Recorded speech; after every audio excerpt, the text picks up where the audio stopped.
Welcome to the Know Your Fundamentals podcast, the show designed to help professional moms like you empower your well-being, strengthen family bonds, and excel in your career while thriving your way.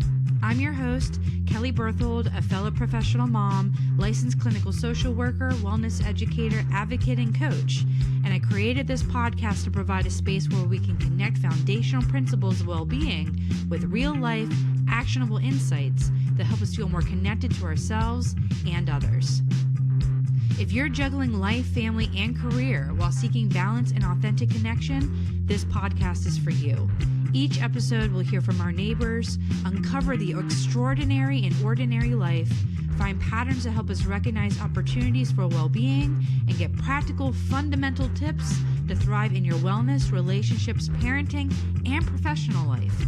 You're the expert on you, and I'm here to help you thrive your way. I'm so glad that you're here. Let's jump in. Hi, this is Kelly Berthold, and welcome to Know Your Fundamentals. Today, I have Briel Beaty with us, who is the co-director of the Pennsylvania School of Herbalism. She also is a traditional Western herbalist, a Reiki teacher, and certified Iyengar, if I said that right, yoga teacher, which is an alignment-based yoga. So Briel, she's multifaceted, but today she's going to talk to us about practical holistic herbalism and how to harness the power of nature's remedies using simple, accessible methods to enhance your health and the well-being of your family and community. So welcome, Briel. Thank you. That was a pretty clean intro, I think. Yeah, that was great. Yeah. But thanks for joining us today. So tell us a little bit about what you do, what you're passionate about, and we'll kind of just start from there. Okay, so I love plants. I love medicinal plants specifically. So I enjoy teaching people about plants. I do also do herbal consultations, but more of my practice is education, herbal education, and also growing. Yeah. So, even like being able to kind of talk about like herbal education. So it sounds like it's so simple, and I'm sure it's also like very complicated because like I've met you and I've like gone to your house and you're like, oh, this is asparagus. And I'm like, oh, I've never seen asparagus before in my entire life from the ground. Right. So to you, it's just like, this is this, and this is what you can do with it. And I'm like, I've been around this my entire life and I had no idea. And I'm 36 years old. Right. So what are some of the things about just knowing what you know and like your interest in herbalism? Where did it kind of start for you that you became interested in, it's different than farming, right? So there's a particular interest here that is more uniquely your own. Do you mind just kind of sharing more about that? Yeah. So I'd say I grew up in a family that my parents cultivated nature appreciation for sure. We had a big woods behind my house and spent a lot of time in the woods. My dad foraged for mushrooms, though at the time my mom wouldn't let us eat them, but now she also forages for mushrooms. But they had big gardens in the front. And so I feel like I was always around plants. When I started to get interested in medicinal uses of plants was actually one of my friends in high school was overprescribed a drug for like a acne medication drug called Bactrim. And the way that when you take that, they're supposed to check your liver numbers like very regularly. But because he had been given too much too quick, by the time they checked his liver numbers, his liver was like liquefied. So he ended up having to get on like a transplant list and being life flighted. It was like pretty epic. He spent many weeks, like he's 18 or 17 or something at the time. And so while he was on this liver transplant list, his mom knew this chiropractor and they started giving him some herbs. So some of the herbs he took were skullcap, golden seal, and milk thistle, which are like liver supportive herbs. And he ended up never needing the liver transplant. So I was kind of like, oh, there's something to this. And having seen him, hit so low during that. And I think having had the background of being, exposed to nature a lot as a child and seeing my parents grow things and stuff, that really sparked my interest. And then I kind of just did a lot of self-study for many years. I started my first formal herbal training in 2014, I guess it was. Wow. Yeah. So, it's funny how like sometimes there's like these intersections between, oh, I just naturally grew up around this thing, and then there's events Hmm. that really elicit like a deeper curiosity Right. over something, and like this deeper awareness, like this shock factor, right? How is that friend doing now? Are they doing okay? I lost touch with him actually like years ago, but I mean, I know he's still alive and well, so Okay. I That's feel like that's great, right? And yeah. yeah, definitely that is one of the things that made me be like, oh, there's more to plants than just food because there's obviously so much, we can do with diet when it comes to herbalism or to plants, but I like thinking about herbalism like a spectrum. Sometimes I call it the plant medicine spectrum, and that's pretty much like you have this full range of like from food plants all the way to poison, and like in the middle is like medicine plants, and there's kind of they can, and it's like doesn't mean if the plant goes more towards the poison side it's not medicinal, it's more of a dosage thing. So it's like there are a lot of herbs you can take every day regularly tonically that like nourish and nurture you more like foods, and then there's ones that are more like medicine, and then there's some that are used, in short bursts or for acute conditions, but that if you take too much of them they can be poisonous. So there's kind of this whole scale, right? Hmm. And dose and preparation can affect where something goes on that scale too. Yeah, yeah. So, like how it's prepared, how it's stored, time of use, whether it's probably like something that you ingest or something that's topical. So Exactly. those are some of like the different kind of categorical spaces that you may be describing there.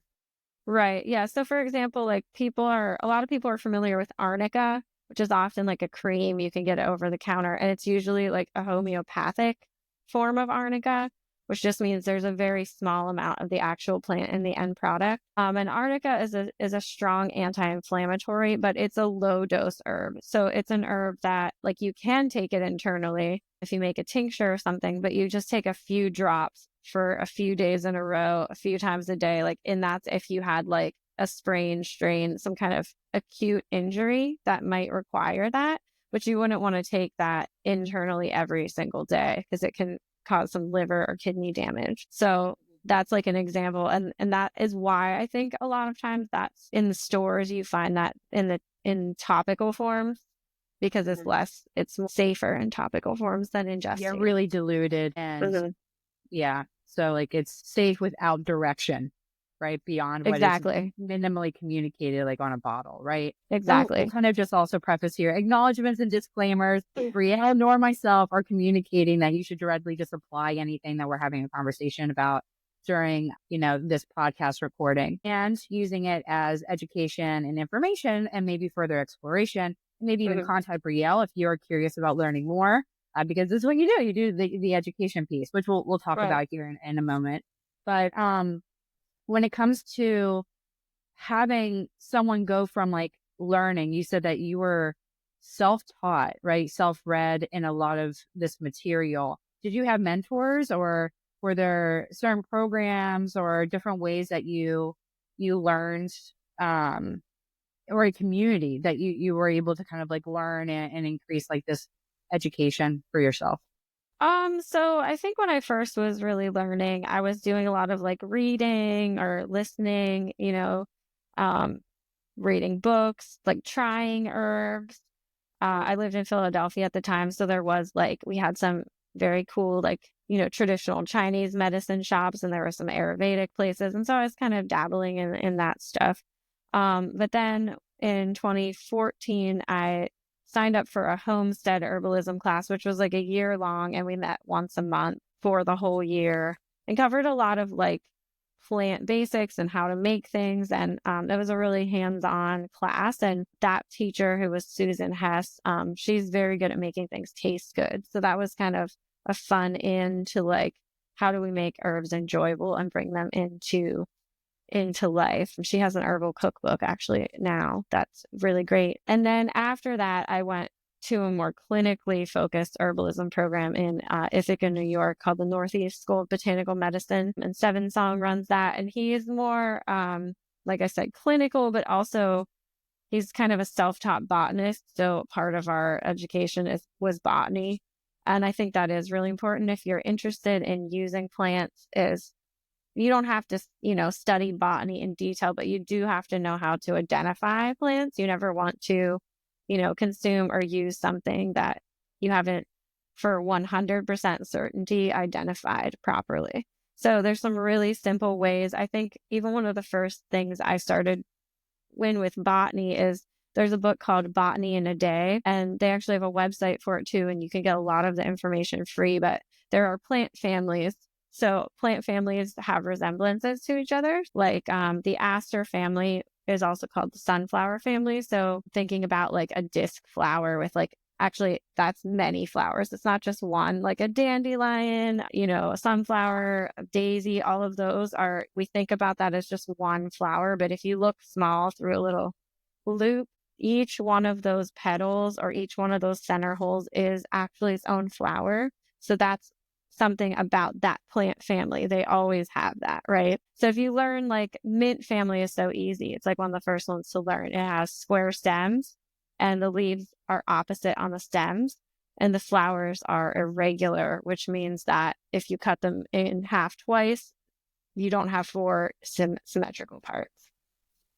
Interesting. So these categories also share some similar like herbal profiles. Besides like how they look, they may also act somewhat similarly as if they were ingested or topically applied, or not necessarily the same Not thing. necessarily. Yeah, not necessarily. It's a good question though. Like, and you can also use different parts of plants. So like you might have a plant like dandelion, for example, which is a weed just growing in your yard, right? So don't kill your dandelions, use them. But you can use the flower, the leaf, and the root. And the upper parts, the aerial parts, are used very differently than the root. The root is nutritive. The root is like bitter, which is good for your liver, your gallbladder, helps your digestion, like kind of detoxifying, cleansing the body. And the leaf I wouldn't put the leaf into the liver category. It's more of a diuretic, making you go to the bathroom. It's nutritive. It has a little bit of, demulcent quality, which just means a little soothing. And so they're just, even though it's all the same plant, it's a totally different thing. And so that happens a little bit too. Like in the mint family, for example, there are a lot of aromatic mint, like you would think about like peppermint or spearmint or something. But there's also mints that are non-aromatic and they tend to be more bitter. And generally in herbal medicine, the more bitter plants are more medicinal and would be more towards that less food spectrum, right? It's something you're not going to want to like drink as an enjoyable cup of tea. It's going to be like not as pleasant generally. This is really fascinating, right? So being able to kind of like say all these things and to have such awareness and like introspection about how, I mean, like a medical provider, at least who you would hope, has like this understanding of these properties and how they impact an individual and what parts of the body they impact and things like that, right? So to have that much curiosity in herbalism, where would you say that like it makes you feel? And where was it that you had this interest that like it just kind of like touched into your unique passion? Where did that develop? I feel like from the plants, because it's so like hands-on. You can experience them, right? You can smell them, touch them, taste them.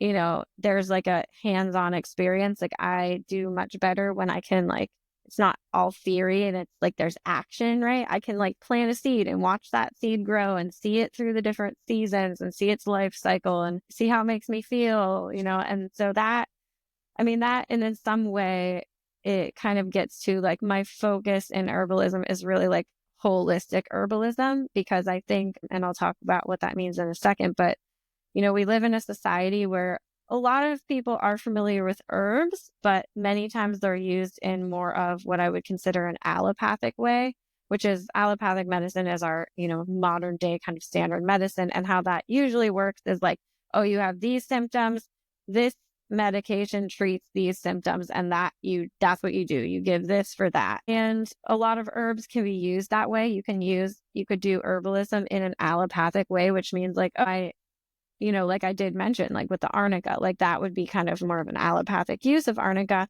where a more holistic view would be, it's a little different in an acute situation where you sprained your ankle, the cause of that. But if you had something, say like fibromyalgia or IBS, where you have a chronic inflammatory condition in some part of your body, instead of just like, okay, let's make, the pain go away, or let's make sure you like digest better, it would go more towards like, why is that happening in the first place, right? What is the state of your body? Like what are the factors that are contributing to that state? And so I think holistic thinking does require a curiosity, right? And I think that's really important. And if I do nothing else for you today or for any of my students when I'm teaching, I hope that I, can instill a sense of curiosity in someone, like an inquiry, right? Like, why? Oh, like, even if you're just in movement, like, oh, you hurt your shoulder. Why did you hurt it? Like, thinking through, like, what are the muscles that are weak? What are the actions that you took? What is the posture that you're holding, right? And so instead of just like, okay, let me put a Band-Aid on that thing, what is the source of the symptoms, right? Because the symptoms are just your body speaking to you, really, whether it's mentally or physically. Yeah. Those symptoms are our communication. And so we don't want to suppress those. There are times to suppress them. Of course, there are times when we want to treat something in an allopathic way, but I think we need to be conscious of when we do that and when we want and need to think more holistically. Mm-hmm. That the allopathic way is useful when you understand the holistic understanding of the deeper rooted issues, right? So it's a part of a puzzle and a part of treatment potentially.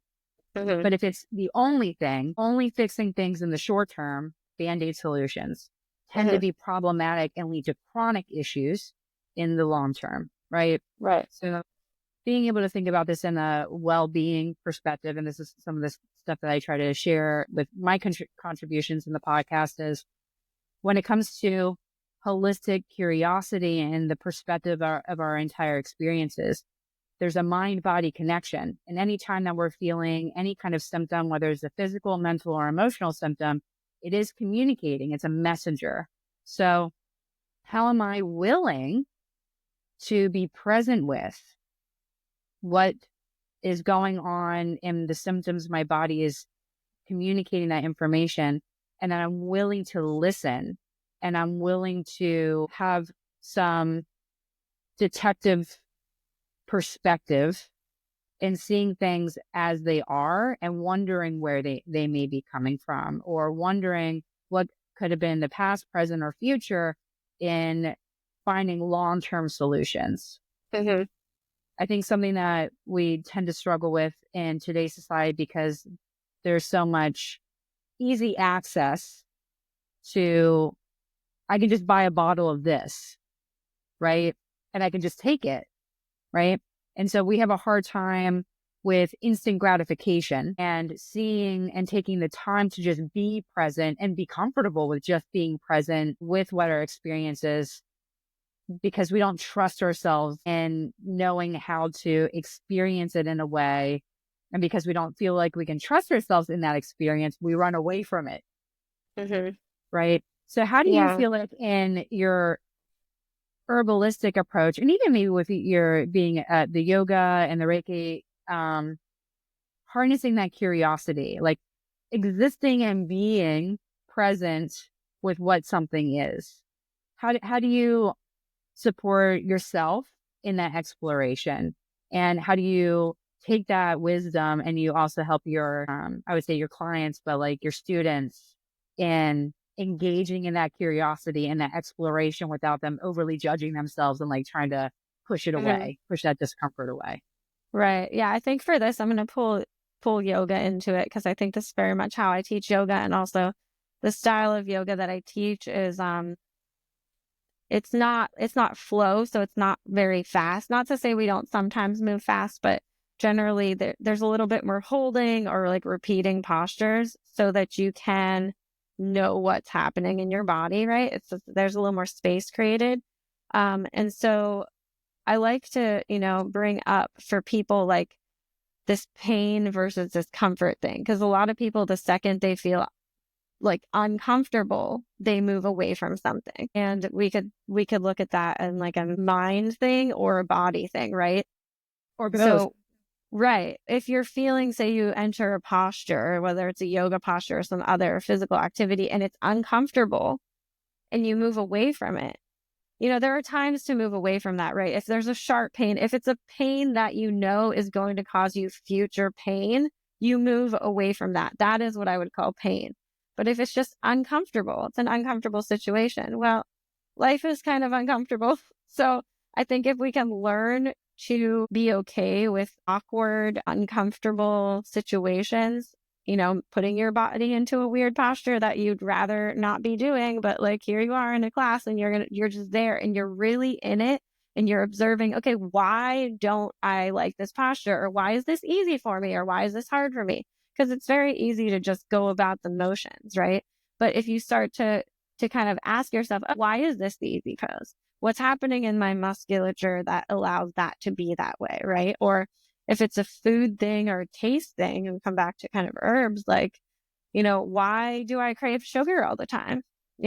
Thinking about that, like, what am I craving in that? Like, what am I missing?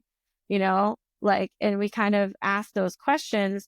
It becomes less like, I am this way or this is how it is, and more like there are possibilities and things that can be shifted if you choose to do them. And we obviously can't shift everything all the time.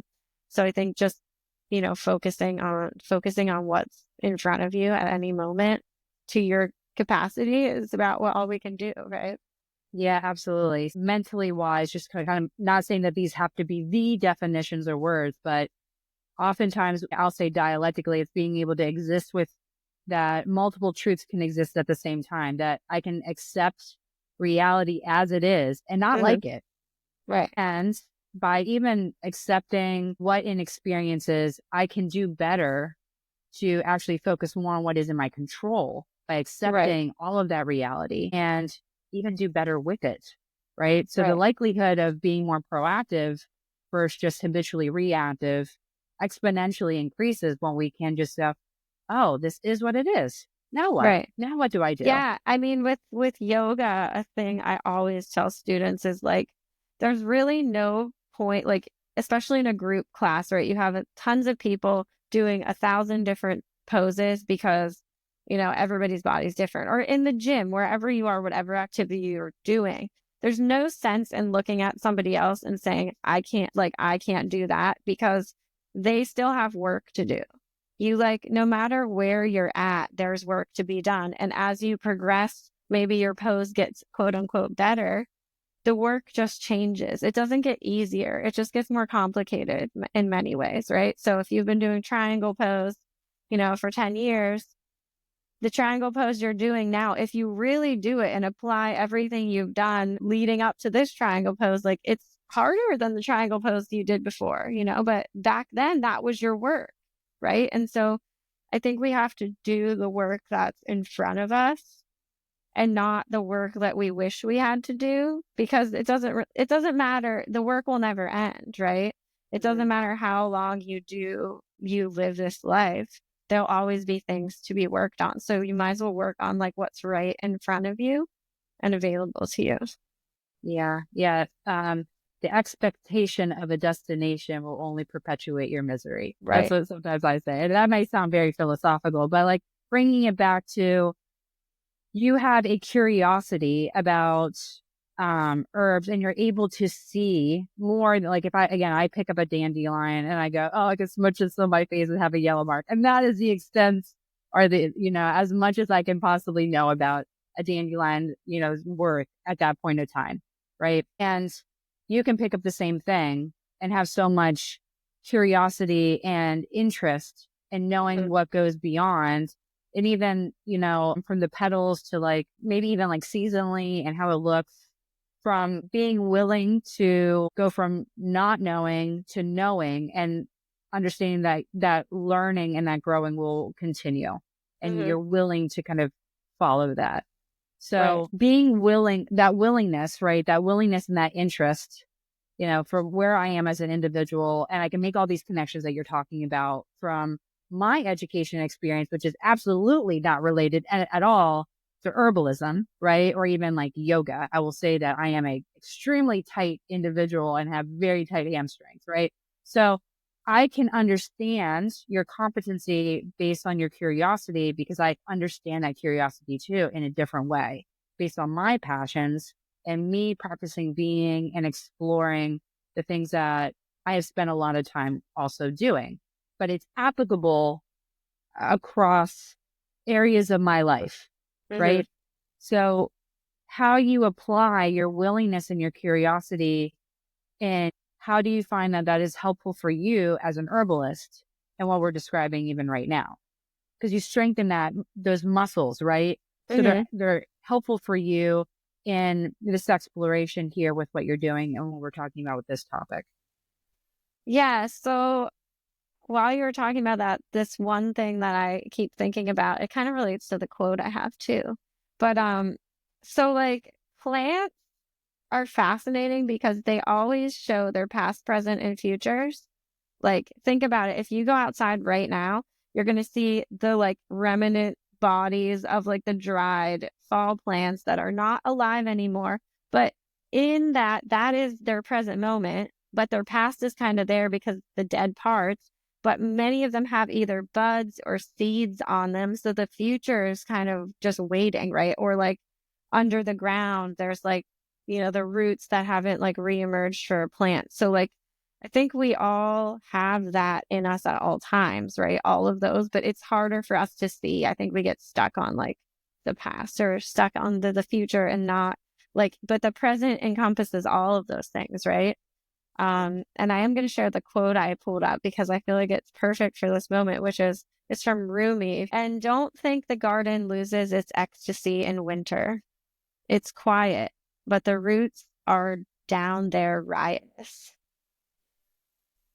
Right? So even though it looks like everything is dead and frozen outside right now, those roots are just waiting for the right time to like come out and to emerge. And I feel like, I think if you start to answer your question kind of about cultivating curiosity, I think if you can start to see that there is potential in everything, including you, like everything has this like potential energy in it, then that creates a little bit of curiosity, because you're like, oh, what is the potential in this wall that's sitting next to me, right?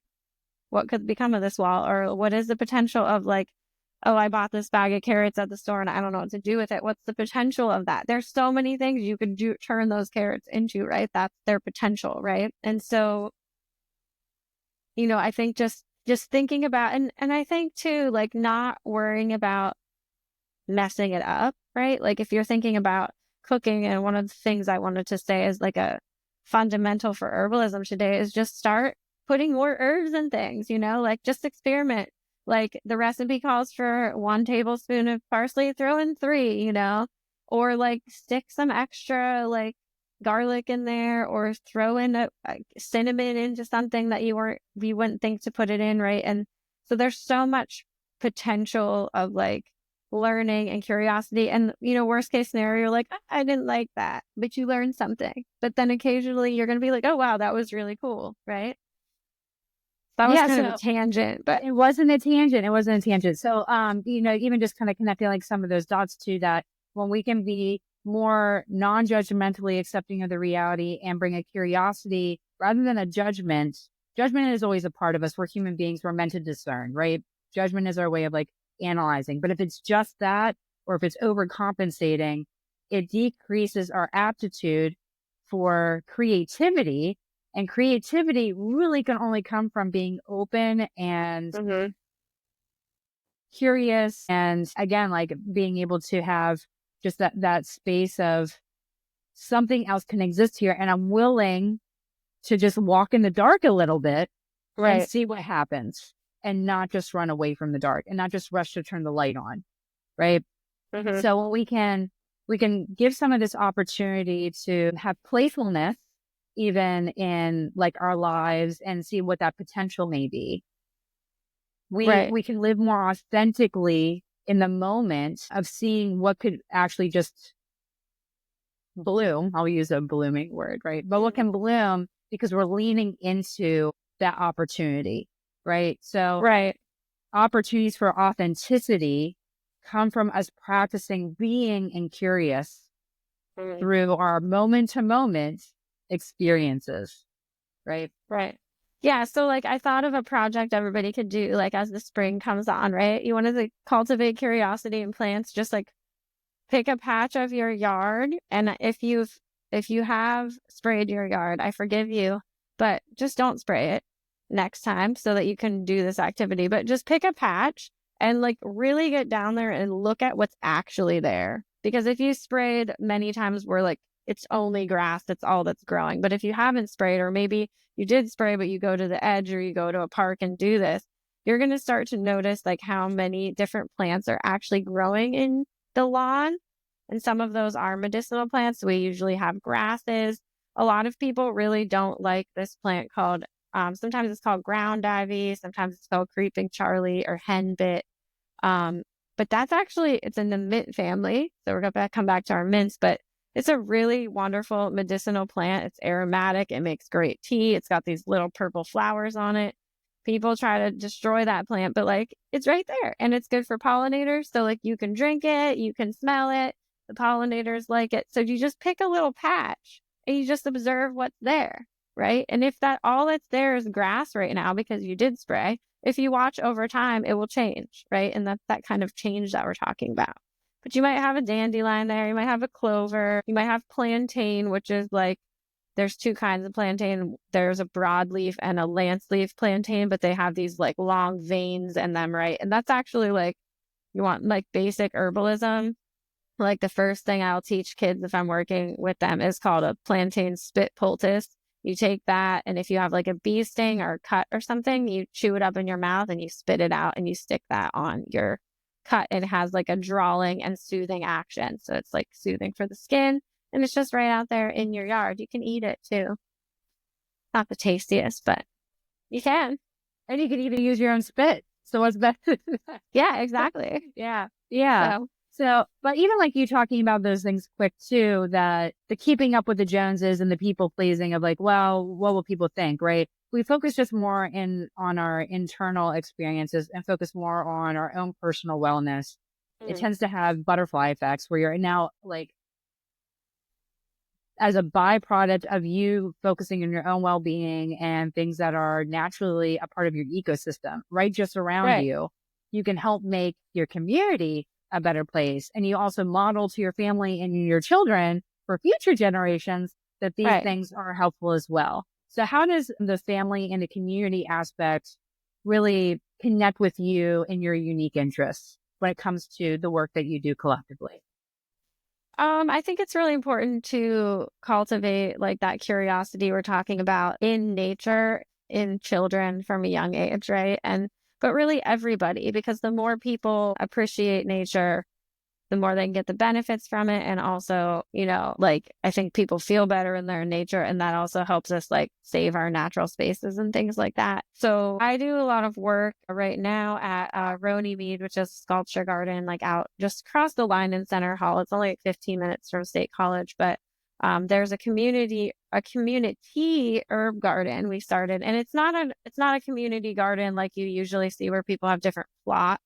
It's a whole garden space. I think we just added like 500 more square feet. It's probably like going to be 1,000 square feet. There's also a children's area, but it's a place where there's lots of medicinal plants growing, and you can go physically see, taste, touch. They're all labeled, and learn about those plants. And so we have community events there. We'll have more this spring coming up. And also we have a volunteer night, like every other Tuesday night this year is what we're going to do, where if you want to like get your hands in the dirt and like learn about some plants in a free way and also like help the community, because Remedies is a nonprofit. So they do a lot of great like outdoor educational things, then that's a way that you could do it. And I like doing that kind of work, just getting out and getting people just even thinking about the possibility that, oh, plants could do something for them, right? Or, and it could be as simple as like,